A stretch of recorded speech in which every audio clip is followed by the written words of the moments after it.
এখানে কর্ণফুলী এক্সপ্রেস 10টা 35-এ ছাড় এখানে দিয়ে রাখছে, কিন্তু এটা ছাড় 6টা 30 মিনিটে।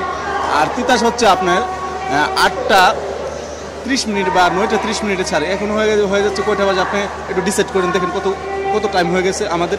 আমি তো সকালবেলা আসছি এখানে, বুঝছেন, 6টা বাজে আসছি, এখন পর্যন্ত 10টা 35 হচ্ছে, কোনো ট্রেন ছাড়ে নাই।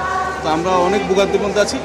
আশা করি আপনাদের সহায়তা যদি করেন আমাদের ভোগান্তিটা ইনশাল্লাহ শেষ হবে। জায়গায় আমাদের নর্মাল ট্রান্সপোর্টের মানে একটু রোড ট্রান্সপোর্টের অবস্থা খারাপ, সেসব জায়গায় আমাদের যেখানে ট্রেনের কমিউট বেশি হচ্ছে, সেসব জায়গার আমাদের যারা যাত্রী আছে তাদের জন্য খুবই একটা বিপজ্জনক সিচুয়েশন। স্পেশালি আমরা যাদের অনেকের প্রতি মাসে ঢাকার বাইরে যাওয়া লাগে, তাদের জন্য একটু সমস্যা। যেমন আমার ট্রেন 10:30 থাকার কথা, এখন হবে নাকি তা বুঝতে পারতেছি না আমি। So that will be very difficult.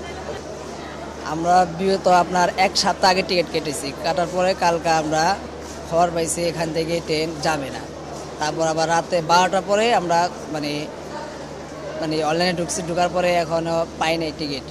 এখন কি অবস্থা আসলে স্টেশনে আসার পরে কি এখন অবস্থা ভাই, আমরা আসছি এখন 2 ঘন্টা সময় হয়ে গেছে, এখন আমাদের ট্রেন ঢুকেই নাই, কিশোরগঞ্জের ট্রেন। আমরা এখন ট্রেনে কিন্তু না, জিজ্ঞাসা পরে বলতেছে যে আসেনি, এখনও ট্রেন আসেনি, আসলে আমাদেরকে জানানো হবে। সর্বশেষ আমাদের ঢাকা রেলওয়ে স্টেশন থেকে ট্রেনগুলো সুন্দরভাবে ছেড়ে যাচ্ছে, একটু ইঞ্জিনের কারণে একটু লেট হচ্ছে।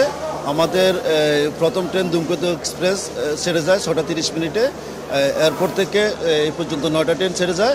আর এখন শুধু উল্লেখযোগ্য বিলম্ব হচ্ছে পারাবাত এক্সপ্রেস, এটা 3.5 ঘন্টার উপরে। এখন মহুয়া এক্সপ্রেস, একতা এক্সপ্রেস, জামালপুর এক্সপ্রেস ও রংপুর এক্সপ্রেস ছাড়ার অপেক্ষায় স্টেশনে লাইনে আছে।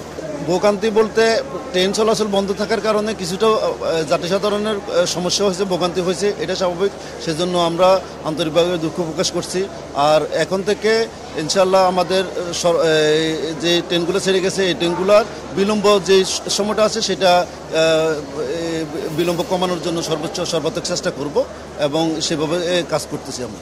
ইঞ্জিনের সমস্যা বলতে আপনারা জানেন, রানিং স্টাফ ঐক্য পরিষদ তারা কর্মবিরতির কারণে ট্রেনগুলো আমাদের যে ট্রেনগুলোর স্বাভাবিক চলাচল ব্যাহত হয়েছে। সেক্ষেত্রে এখন যে ইঞ্জিনগুলো সেরেছিল সেই ইঞ্জিনগুলোকে স্টেশনে নিয়ে আসার ক্ষেত্রে কিছু ইঞ্জিনের কার্যক্রম আছে। এই ইঞ্জিনের এই কার্যক্রমগুলো করার জন্যই মূলত আসলে লেটটা হচ্ছে, অন্য কিছু না।